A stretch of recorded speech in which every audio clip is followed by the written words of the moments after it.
안녕하세요. 염창환입니다. 이번 시간에는 비타민C 암과의 전쟁, 궁금증에 대해서 설명드리겠습니다.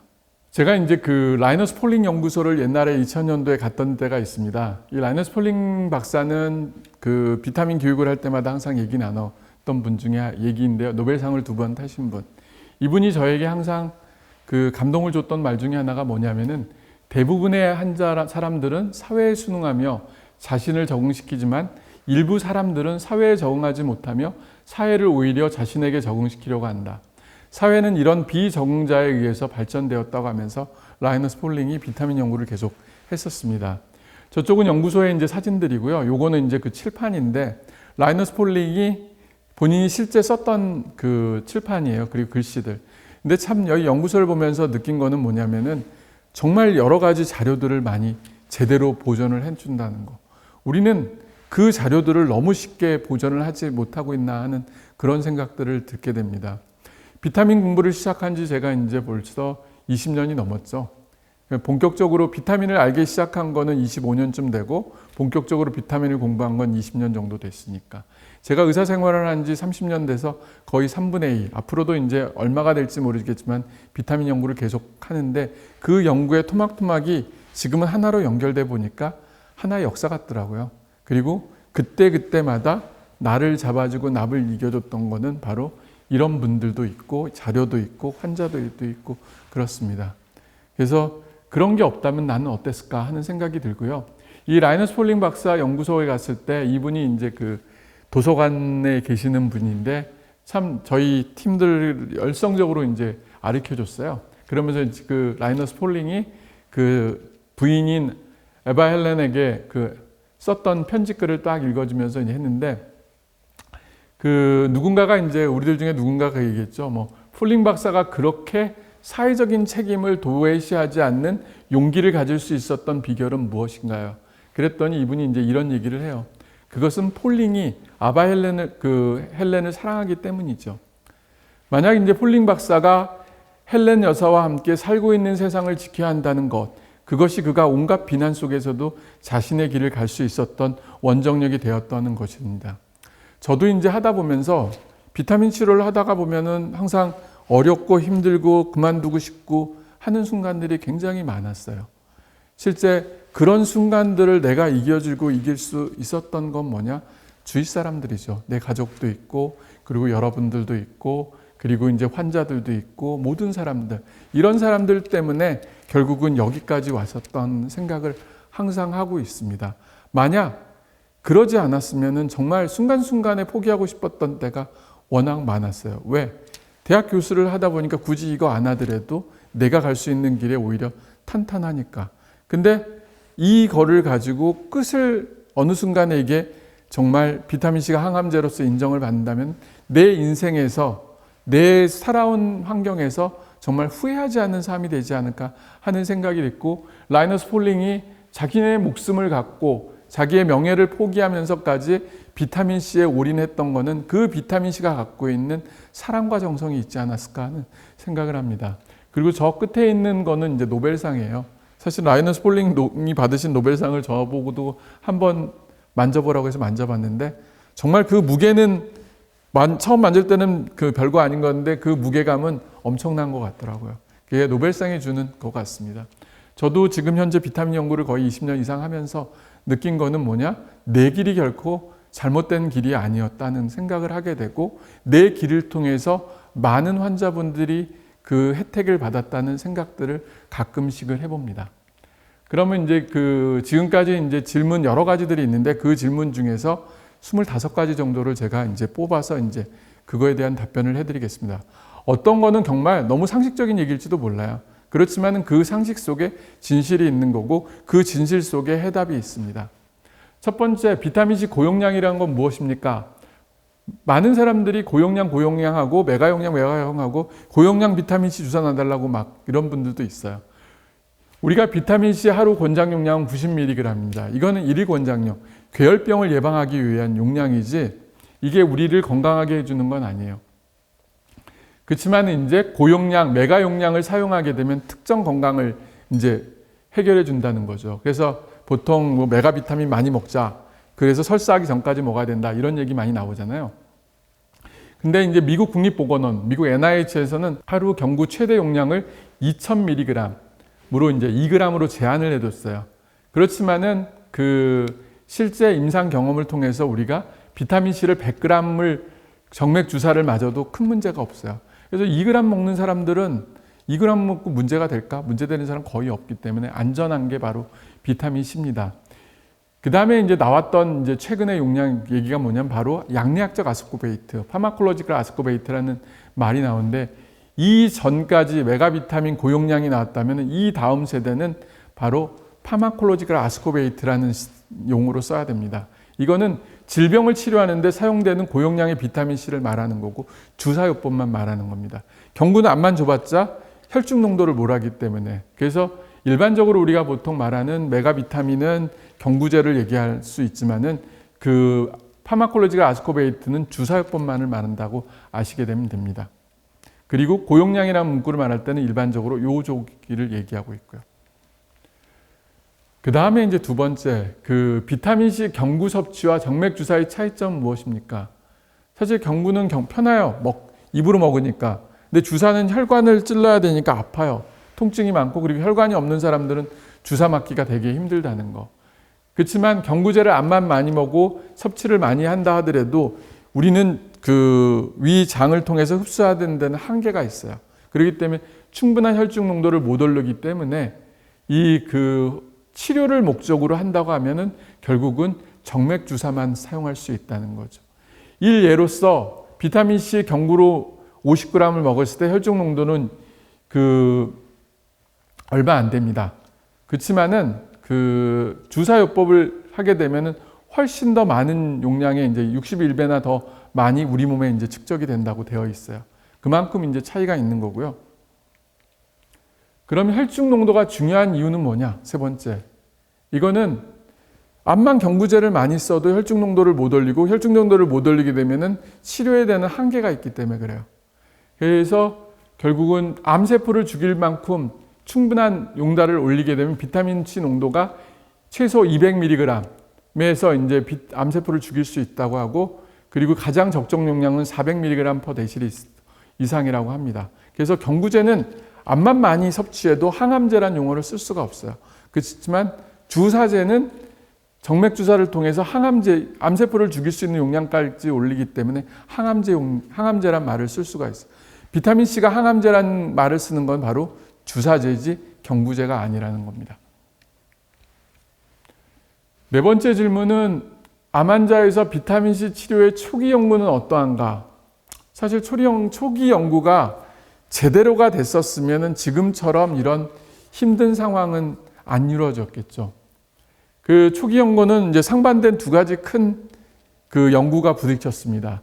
라이너스 폴링과 유한 카메론이 주도했던 임상 연구에서는 비타민 C가 암세포를 죽이고 암 환자의 삶의 질군과 생명을 더 연장시킨다고 되어 있고 실제 결과에 보면 20배 이상 더 오래 살았다는 결과도 있고 그리고 이 연구를 가지고 일본에서 했던 그 연구에서도 비슷한 연구 결과가 나왔어요.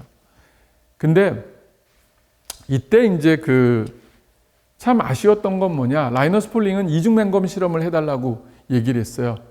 유한 카메론 박사한테.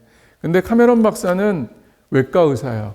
외과 의사인데 내 환자가 비타민C가 효과가 있는 걸 뻔히 알면서 내 환자한테 위약을 줄 수가 없다는 거죠.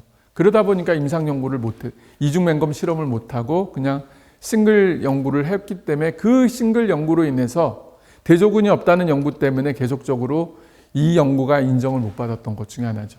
그걸 가지고 그 메이오 클리닉의 찰스 모텔 박사가 이중 맹검 실험을 했어요. 도안은 굉장히 잘 돼 있어요. 양쪽에 정말 랜더마이즈하게 했는데 여기는 치료 효과가 없는 걸로 나왔고 이 역사는 이 메이오 클리닉의 연구가 인지도가 높고 그 디자인이 워낙 체계적이기 때문에 이 연구만 인정하고 폴링 박사와 카메론의 연구는 잘못된 연구라고 이제 언급을 했던 거죠. 그러면서 결국은 비타민 C는 효과 없는 거라고 성명이 된 거죠. 근데 이 연구의 가장 큰 차이점은 뭐냐? 라이너스 폴링은 정맥 주사예요. 그리고 그 메이오 클리닉의 모텔 박사는 경구제예요. 경구제는 항암제가 아니에요. 주사요법만 항암제이기 때문에 이때부터 이미 벌써 차이가 있었다는 거죠. 그렇지만 역사는 돈의 흐름이기 때문에 이 비타민C는 누구나 만들 수 있기 때문에 제약회사가 연구비를 안 주기 때문에 더 이상 연구가 진행이 안 되는 거죠. 이 누락된 메이오 클리닉의 연구에서 누락된 것이 무엇이냐고 있을까? 나중 돼서 알게 됐지만 그거를 이제 제시했던 분이 이 두 분인데 코넬 대학의 루이스 캐넬 박사와 존 서킨스의 윤지혜 박사가 이제 제시했습니다. 그 두 가지 차이점 뭐냐? 바로 경구와 이제 주사요법이고 그리고 메이오 클리닉은 짧은 단기간에만 비타민C를 썼다는 거. 그리고 라이너스 폴링 때문에 오랫동안 썼다는 거. 이거기 때문이고 명확한 거는 말 그대로 비타민C 경구제는 영양제지 항암제가 아니라는 거. 주사요법만이 항암제라는 거를 이제 얘기해 줬다는 거고. 그리고 다행스러운 거는 현재 메이오 클리닉에서 전임상 이 경구제에 대한 문제점을 가지고 지금은 정맥 주사를 통한 비타민C 임상 연구를 해주고 있다는 거죠. 그 결과가 나오게 되면은 더 좋은 비타민C가 항암제로서 인정받는 시기가 오지 않을까 하는 생각을 합니다. 고용량 비타민C를 단독으로 쓸 때와 병행으로 사용할 때 결과는 어떤가? 비타민C 단독요법과 병행요법이 암과 싸우기 위한 연구들은 굉장히 많이 되고 있습니다. 그래서 사실은 이제 비타민C가 단독요법으로도 효과가 있을 가능성도 있고 긍정적인 케이스라든지 전임상 연구를 찾을 수 있지만은 지금은 단독요법보다는 병행요법이 훨씬 더 좋다고 되어 있어요. 그거는 왜? 워낙 치료 결과 약들이 좋아지고 있기 때문에. 그래서 만약 단독으로 쓴다고 하면은 저는 제 개인적인 생각은 재발 방지. 그러니까 백혈병이라든지 다발성 골수정 같은 혈액암 환자에서 암 치료가 끝나서 재발 방지에 위해서 비타민 요법을 하는 것을 추천을 하고요. 그리고 난치병인 경우에 한해서 비타민C 단독 요법을 하지만은 기본적으로는 항암제와 병행하는 것을 더 추천을 합니다. 비타민C 고용량 요법의 주사요법은 암을 직접 죽이고 표준 항암제의 효능을 높이면서 부작용을 감소시키는 연구들이 있기 때문에 개인적으로는 병행요법들을 추천하는 게 바로 이런 이유들 때문에 그렇습니다. 7번째 질문은 고용량 비타민C를 항암제로 사용 시 전임상 연구는 어떤가? 전임상 연구는 저도 해봤지만 정말 결과가 좋아요. 비타민C가 암세포를 죽일 뿐만 아니라 동물 실험도 암을 확실히 죽이고 그리고 항암제 부작용도 막아주고 항암제를 병행했을 때 항암제 효과도 훨씬 더 좋게 되어 있어요. 그렇고 그동안에 이제 연구들 보게 되면 정말 무수히 많은 결과들이 정말 많은 결과를 보여주고 있다는 것도 있습니다. 단독요법도 효과가 좋고 항암 방사선 치료 병행요법도 다 효과가 있어서 전임상 결과는 굉장히 좋다고 되어 있습니다. 그리고 비타민C가 항암제와 병행요법 시 전임상 연구는 또 어떻게 되어 있나 했고 앞에 거는 단독요법이었지만은 20개의 전임상 연구를 이제 분석해 본 결과 병행 투여할 때 암세포를 죽이고 부작용을 이제 억제해 줬다는 결과들이 굉장히 많이 나와 있어요. 그 약들로는 이제 카보플라틴, 시스플라틴, 옥살리플라틴, 이노테칸, 클로람부시, 5FPO부터 여러 가지들이 있고 파클리탁셀도 있고 그렇습니다. 그다음에 젬시타빈부터 해갖고 다양한 게 있고 저 같은 경우는 파클리탁솔 갖고 해서 좋은 결과를 얻은 결과도 있고요. 그러면은 비타민C는 암세포 내에서 활성산소를 증가시켜서 암세포의 DNA를 손상시키고 이 DNA 손상으로 인해 암세포에 대한 항암제 효과도 증가시켜줘요. 그래서 비타민C가 항암제의 내성이 있는 암 환자의 치료에도 효과적인 이유가 바로 이렇습니다. 그래서 항암제만 단독으로 쓰는 것보다 항암제랑 병행해서 하는 것을 더 추천하고요. 그 외에도 부작용을 막아주기 때문에 더 오랫동안 항암제를 쓸 수 있는 장점이 있는 거죠. 방사선 치료하고는 어떨 결과일까? 방사선 치료하는 것도요, 전임상 결과부터 해갖고 정말 좋은 연구 결과들이 굉장히 많이 있습니다.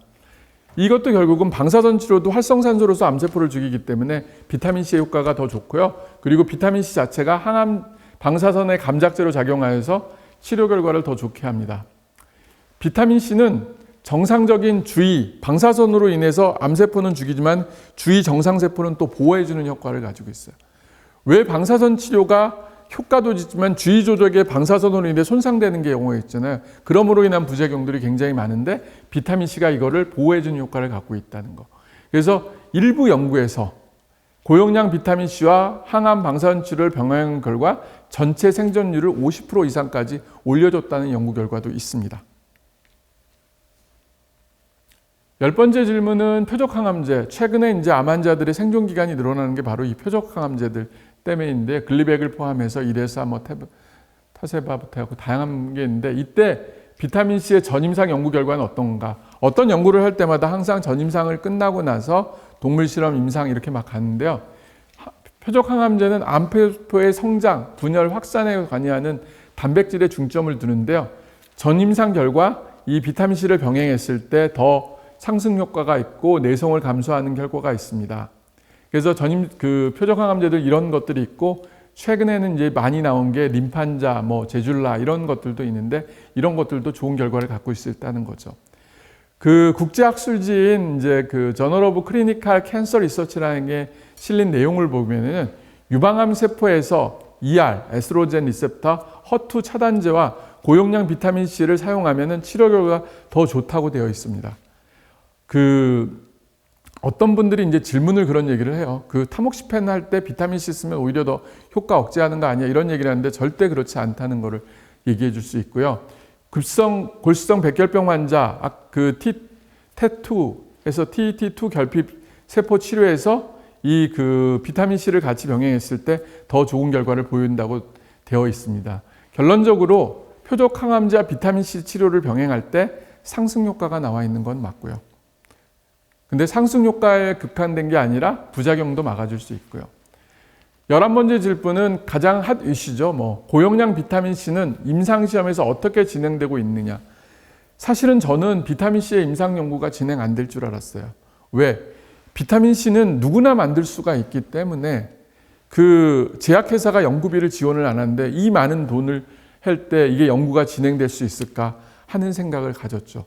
근데 많은 연구자들이 비타민C에 대한 연구 결과가 좋기 때문에 포기를 안 했더라는 거. 그리고 국가를 설득해서, 그리고 민간 아는 독지자를 설득해서 그 연구비로서 결국은 이 비타민C 연구가 진행이 되고 있더라고요. 그래서 많은 임상 연구에서 고용량 비타민C를 항암제와 방사선 치료 병행했을 때 그 치료 결과들이 좋고 부작용도 감소하는 걸 보이고, 주로 현재는 1상 이상에 국한되어 있지만은 그 결과를 통해서 3상 연구도 지금 진행이 되고 있습니다. 그래서 여러분들이 많이 보는 게 이제 판메드라고 해갖고 의학연구 주요 데이터베이스 분석을 검색하면은 암 치료법으로 고용량 비타민 C를 가지고 하는 임상 연구들이 10개 이상 진행되고 완료된 것을 확인할 수가 있을 겁니다. 네, 비타민C가 항암제 방사선 치료가 개선된다는 임상적 증거가 있나요? 네, 있습니다. 전임상 결과와 일치하면서 임상으로서도 항암제나 방사선 치료가 고용량 비타민C를 병행했을 때 하지 않았을 때보다도 좋은 결과를 낸 결과들이 있습니다. 네, 고용량 비타민C 주사와 항암제 또는 방사선 치료를 결합한 1상 이상 연구에서 질병 통제, 객관성 반응률 및 전체 생성률이 증가한 것들이 이제 보고되어 있는데, 그 중에 대표적인 항암제가 이제 뇌종양 때 쓰는 테모달이라든지, 그 외에 이제 카보플라틴, 파클리탁스, 젬스타빈, 췌장암에 쓰는 이런 암들, 이노테칸, 대장암, 5FM, 젬스타빈, 여러 가지 항암제들이 지금 해서 결과들이 보고되어 있고요. 그리고 이제 방사선 치료라든지 고주파 온열 치료를 비타민 C를 했을 때 좋은 결과가 있다는 결과들도 있습니다. 13번째는 사기 환자를 대상으로 한 비타민 치료에 대한 임상시험이 있나요? 네, 있습니다. 사실은 비타민C는 사기 환자 쪽이 더 많이 하죠. 많이 하고 있는데요. 첫 번째는 진행성, 췌장암 환자 16명이 포함한 임상 1상인데요. 국소 방사선 치료와 젬스타빈을 이제 투여한 환자에게 추가적으로 비타민C 주사를 투여한 결과 상승 효과가 있다고 되어 있고요. 그 중에 이제 2명은 사이즈가 많이 줄어서 수술까지 했다고 되어 있습니다. 비타민C를 투여한 경우에 하지 않은 경우보다 전체 생존율은 2배 정도 증가했다고 되어 있고요. 그리고 비타민C가 방사선 치료에 인해서 주위 손상된 조직의 손상을 막아줬다는 이제 연구 결과도 있어요. 그래서 췌장암 환자에서 이 연구자들은 최적의 제조로서 이들 항암제 방사선 치료 더불어 비타민C 치료하는 것을 추천하고 있습니다.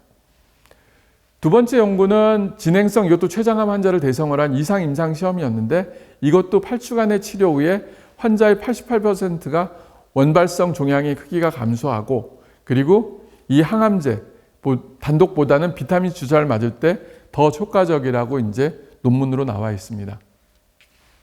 그리고 세 번째 연구는 교모세포종 환자 14명을 대상으로 했던 임상 결과인데요. 이때도 비타민C, 테모달, 그 다음에 이제 방사선 치료를 병행했을 때 치료 결과가 더 좋았다는 걸 보여주고 현재 이 자료를 가지고 임상 2상이 진행되고 있습니다. 네 번째는 그 3, 4기 비소세포성 폐암 환자를 대상으로 시행 중인 2상 이제 임상 시험인데 파클리탁스와 카보플라틴, 비타민C를 투여한 결과 질병 통제율이 93%까지 대폭 상승했다는 걸 보여져 있고요.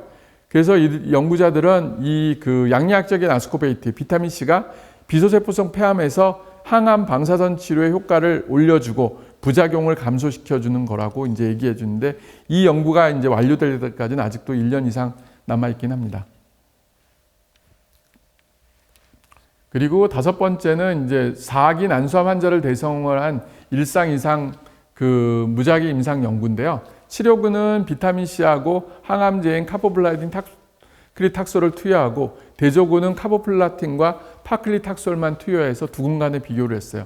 결과를 비교를 했더니 역시 그 비타민C를 투여했던 군이 암이 진행되지 않은 무진행 생존 기간과 전체 생존 기간이 더 길었고 항암제로 인한 부작용도 더 줄었다고 되어 있습니다. 그래서 연구자들은 비타민C가 정상 조직에 쇠를 끼치지 않고 암세포를 죽일 수 있는 좋은 치료제라고 이제 제시해 줬던 거죠. 임상 연구들은 이렇게 지금 많이 이제 진행되고 있고 앞으로 더 많은 연구들이 진행됐을 거라고 하고 있고요. 병원들에게 보게 되면은 그 여러 가지 이제 그 아이오와 주립대학교가 이제 주로 많이 되어 있고요. 그 외에 이제 그 외에 이제 그 코넬 대학도 이제 보이고 있고요.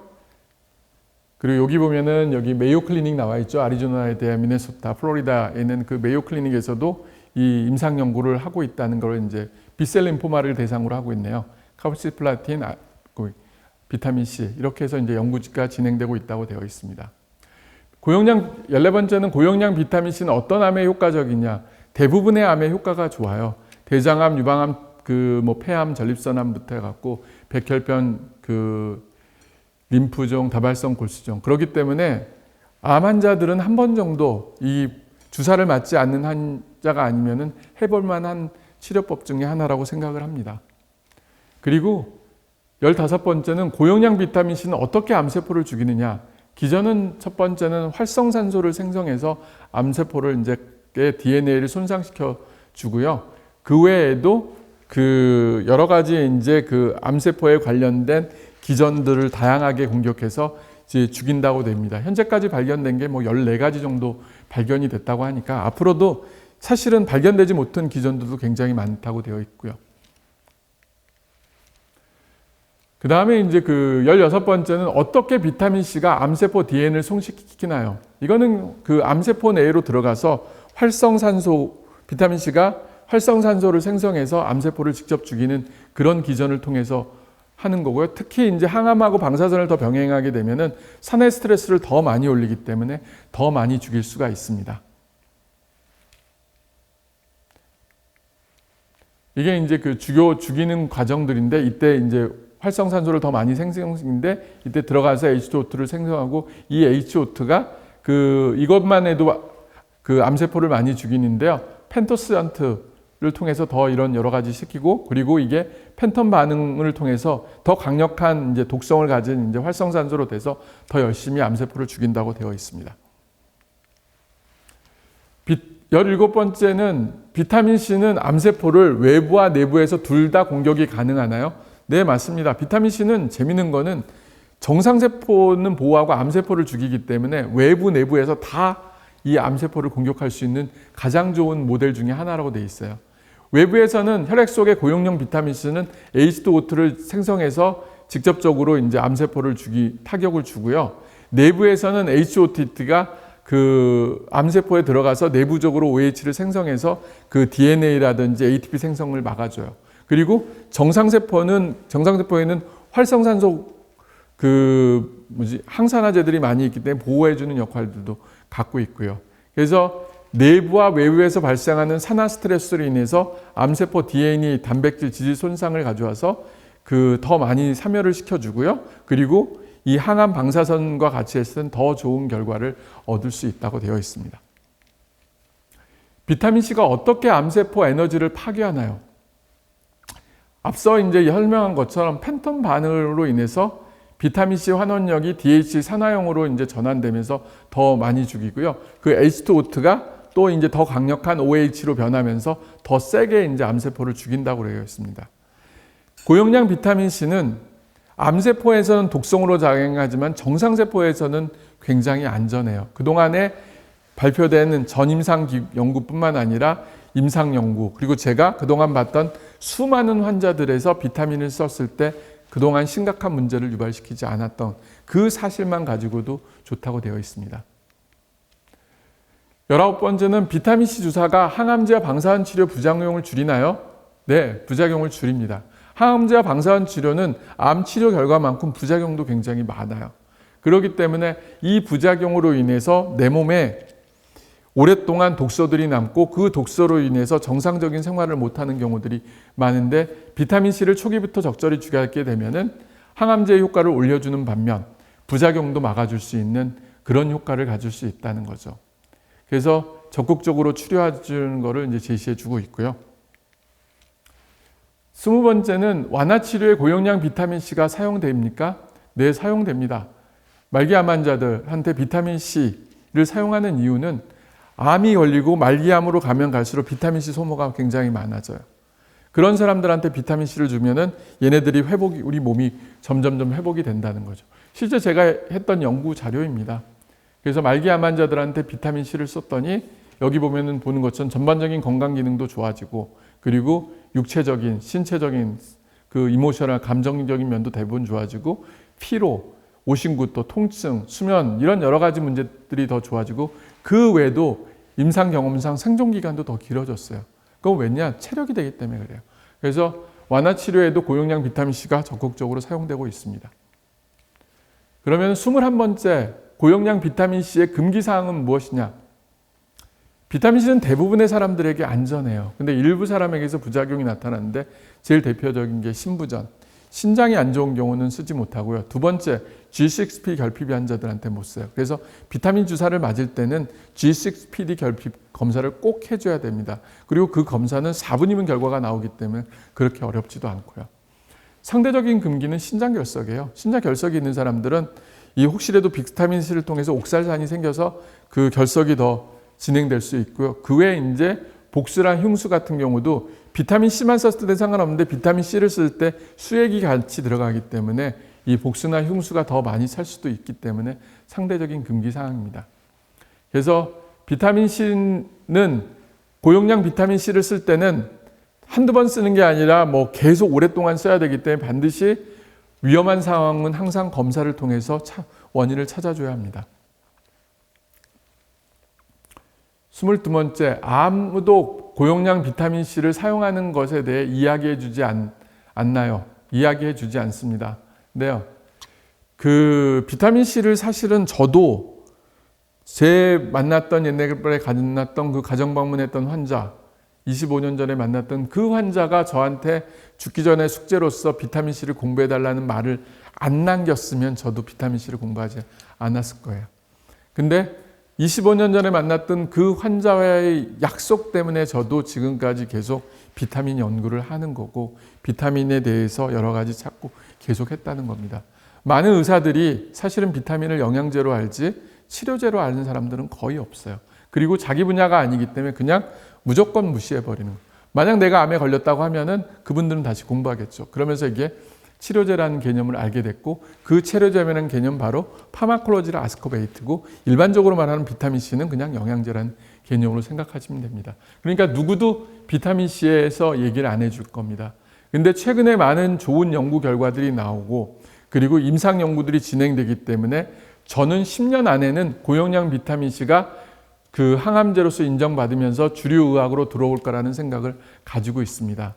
그렇지만은 많은 암 분야에서는 오프라벨 약물들이 굉장히 많아요. 그 약 중에 지금 가장 많이 안정되고 효과를 보는 것 중에 하나가 바로 비타민C입니다. 그래서 비타민C는 부담 없이 쓰되 대신 맞는 사람들한테 써야지 함부로 쓰면 안 된다는 거.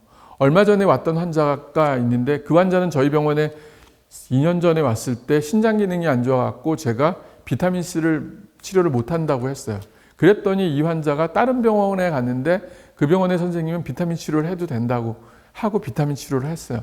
그랬더니 결국은 그 환자는 신장이 망가지면서 완전히 풍선이 돼서 대학병원 응급실 가서 스텐트 넣고 관 넣고 해서 이제 치료받고 좋아졌다고 얘기를 하더라고요. 그렇기 때문에 그 안전하게 쓰면은 정말 안전한 게 비타민이지만은 그 안전하지 않은 상황에서 비타민C를 쓰면 오히려 더 해가 될 수가 있는 게 바로 비타민C입니다.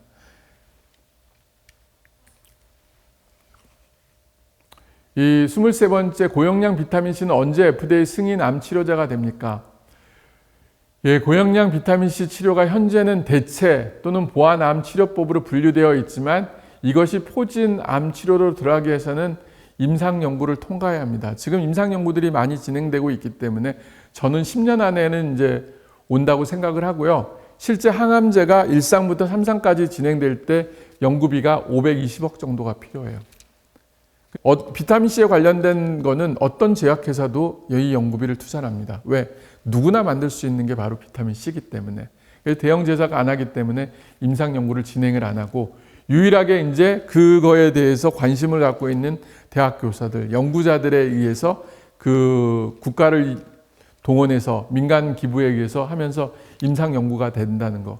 현재 12개 임상 연구가 진행되고 있고 3상도 진행되고 있기 때문에 언젠가는 이 비타민C가 항암제로 될 거고 그게 10년은 걸리지 않을 거라는 생각을 하고요.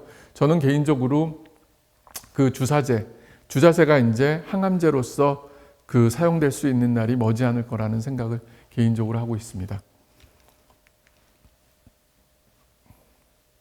고용량 비타민C 치료 비용과 치료 용량과 비용은 얼마입니까? 했는데 비타민C 치료 비용은 회당 이제 용량에 따라 다른데 5만 원에서 13만 원 정도로 저희 병원은 이제 되어 있고요.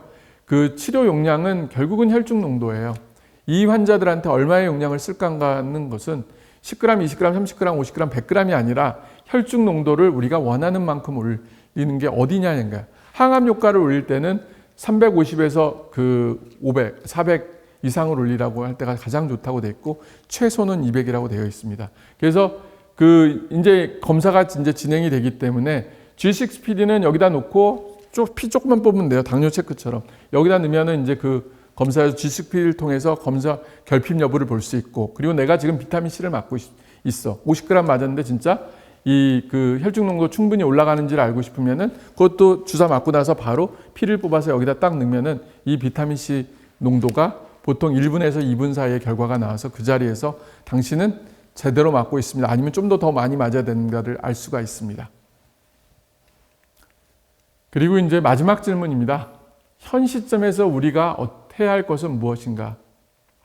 비타민C가 아직은 이제 그 항암제로 인정을 받지 못하고 FDA 승인도 그렇게 나진 않았습니다. 그럼 우리는 임상 결과가 나올 때까지 기다려야 될까? 아니면 임상 결과는 아직 안 나왔지만은 비타민C 수용체를 검사를 통해서 고용량 비타민 치료를 한 번 정도 진행해 보는 게 어떨까 하는 생각이 있고 그리고 세 번째는 그런 거 신경 안 쓰고 무조건 고용량 비타민 치료를 진행하자 하는 이 세 가지가 있습니다. 각각의 이제 상황에 따라서 어떤 결정을 내릴지는 이제 본인이 판단해야 되지만은 저는 개인적으로는 비타민 수용체 검사를 하고 내 수용체가 많으면은 정말 항암 효과를 올릴 수 있는 그 많은 용량으로 쓰는 거고 내가 수용체가 부족한 사람이면은 그 많은 용량으로 쓰는 게 아니라 정말 증상 조절이나 부작용 감소를 위한 적은 용량으로 써서 비타민 치료를 하는 게 어떨까 하는 게 제가 제시하고 싶은 얘기입니다. 네, 끝맺는 말인데요. 옛날에 이제 제가 사진 강의 중에서 많이 나오는 사진 중에 하나가 이 마라톤 했을 때 사진이에요. 사실은 저기 보면 7시간 8분이라고 하는데 7시간 8분은 아니고요. 원래 이제 그 선수들이 원래 잘 뛰는 선수들은 먼저 뛰고요. 그 못 뛰는 선수들은 뒤에 있기 때문에 1시간 정도 차이가 나요. 그러다 보니까 이제 7시간 8분이 나왔는데 저는 당시에 이제 저분은 이제 유방암 환자였고 그리고 이제 아드님이 또 간암 환자분이었어요. 그래서 이제 원래는 이제 아드님 치료가 끝나면 두 분이 다 제 환자였기 때문에 치료가 끝나면 같이 뛰자는 이런 생각으로 시작을 했는데 안 좋게도 이제 아드님이 이제 죽었고 돌아가셨고 그리고 이제 이분하고 둘이서 약속은 한 거니까 같이 뜁시다 해갖고 이제 춘천 마라톤을 뛰었는데 이분은 마라톤을 좀 하셨어요. 그렇기 때문에 괜찮고 저는 그 마라톤을 뛰어본 적이 없었어요. 그래서 처음 생각은 조금 뛰다가 이제 그만 두겠다는 생각으로 이제 달리기를 시작했죠. 춘천 마라톤인데 정말 의하모를 중심으로 이렇게 뛰는데 정말 아름답고 좋았던 기억이 나는데 저는 한 10km 정도 뛰니까 도저히 못 뛰겠더라고요. 그래서 21km는 억지로 갔는데 이 환자분께서 저에게 이제 해준 말이 뭐냐면은 교수님 암 환자는 이거보다 더 큰 고통을 참고 나가는데 교수님이 여기서 중지를 하면은 환자분들이 어떻게 교수님을 믿고 따라가냐 이 얘기를 하더라고요. 그 얘기를 듣는 순간 저도 결국은 포기할 수가 없더라고요. 그러면서 이제 계속 끝까지 갔습니다. 저는 이런 생각을 해요. 환자가 포기하지 않는 한 의사는 포기해서는 안 되고 어떤 식으로도 환자의 치료 방법을 찾아줘야 된다고 생각합니다. 오늘 이제 이 강의의 이제 마지막 하이라이트이긴 하긴 하지만은 우리는 비타민 C를 가지고 암과에 싸웠고 그 싸운 시간, 저는 이제 20년이고 앞으로 얼마를 더 싸울지는 몰라요. 그 암과의 전쟁에서 결국은 질 수도 있고 이길 수도 있으면은 지금까지의 데이터를 놓고 봤을 때는 비타민 C를 가지고 암에 암세포를 죽이는데 도움이 되면 됐지 결국은 도움이 안 되실 가능성은 없을 거라고 생각합니다. 여러분이 지금 치료받고 있는 거 정말 힘들고 어려워요. 그리고 이 순간을 포기하고 싶은 순간도 굉장히 많고 그렇지만은 이 순간을 넘어가면은 좋은 일이 생길 거라는 희망과 기대를 가지고 버티시기를 바라고요. 버티면 버틸수록 기회는 오게 되어 있습니다. 감사합니다.